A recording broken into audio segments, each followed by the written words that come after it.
You see, that just looks like another beautiful town on Camino de Santiago. But just over there, behind those walls, there are secret rituals, hidden treasures, and the powerful order that the Catholic Church tried to erase. These are the Templars.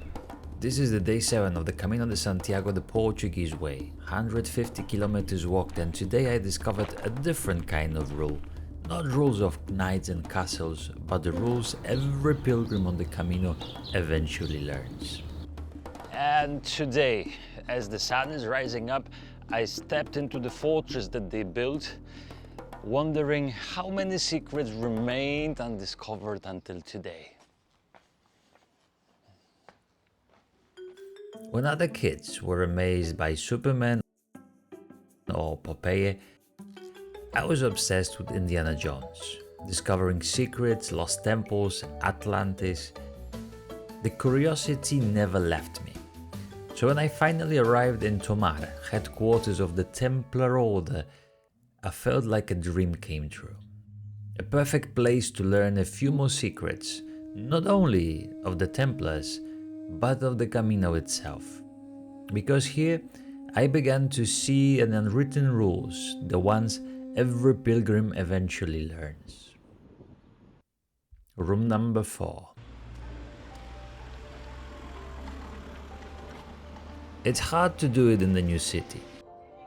Everything is calling you. Friends you just met inviting you for drinks, streets bustling with life, and your mind saying, don't miss out. But your body doesn't lie. My ankle was still swollen from the last stage, and deep down I knew, push too hard now and Santiago might slip away.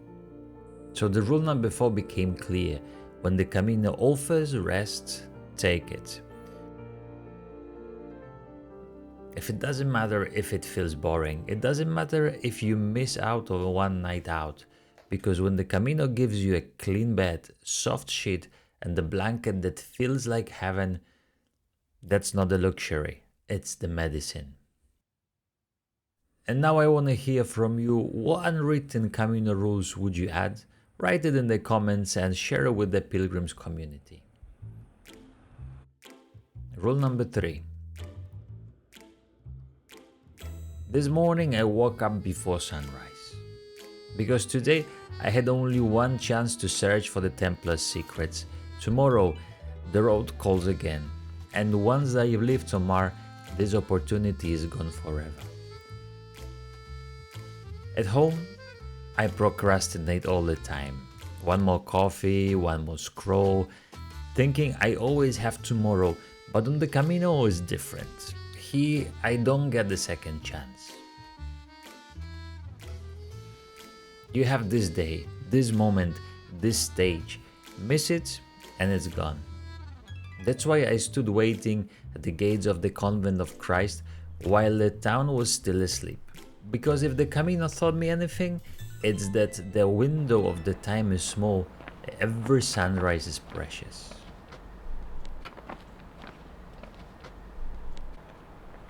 And that's the rule number 3. Use your time wisely, because it's the only one you're gonna get.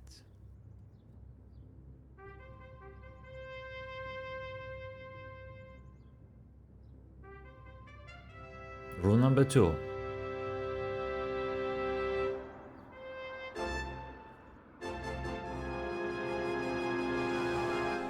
From the outside, Tomar's convent is already impressive. Massive walls, towers, country yards. It feels like walking into the stone labyrinth. But it's what's hidden inside that stays with you.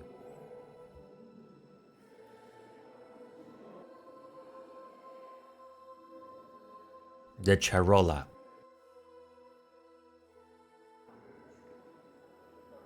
The round church, built so the knights could attend the mass on the horseback. A space both rich and simple, overflowing with paintings, gold, and silence.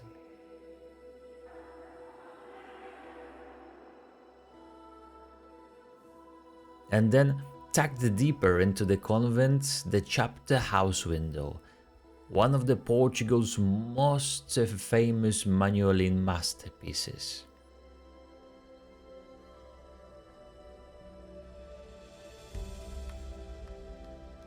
Carved in the 16th century by Diogo de Arruda, it looks less like a stone, more like a frozen wave of rope, knots, coral and crosses. The symbol of Portugal's age of discoveries, but also a reminder. The greatest treasures required patience. Because here's the truth. If you rush, you miss it. And the Camino is the same. From the outside, it looks like you're walking, but the real treasure only reveals itself for those who are willing to slow down, look deeper, and notice what others pass by. And here's the rule number 2. Look beyond the surface. It's easy to miss whatever is deep inside. And rule number 1, walking through Tomar, my childhood dream felt real. I was Indiana Jones for a day, wandering through corridors, staring at symbols, climbing stairways that seemed to lead deeper and deeper. But the more I searched, the fewer answers I found.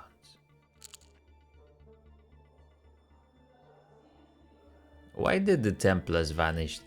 What secrets remain hidden? No one really knows.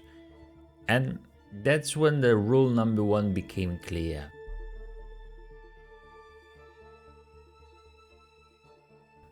The Camino is the same. We all start with the questions: why am I here? What do I want to find? What am I walking towards? But after days of walking, those answers begin to blur. Motivation that seemed so clear in the beginning start to fade. Expectations dissolve and something deeper takes this place. The Camino teaches us it's not about the answers. It's about learning to live with questions, to let the journey change you without demanding expectations. And that's the rule number 1. Walk with questions. The answers will come when you least expect them.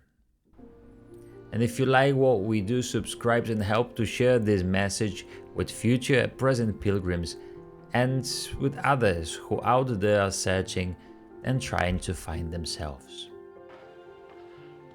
You see, not every mystery meant to be solved, but sometimes some places leave you with the questions that quietly still remain with you long after you walked away. And now, the Camino continues. Let's go.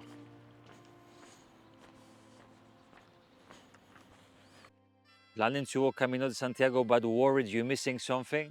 Are you in a crossroads in life, seeking clarity or a fresh start?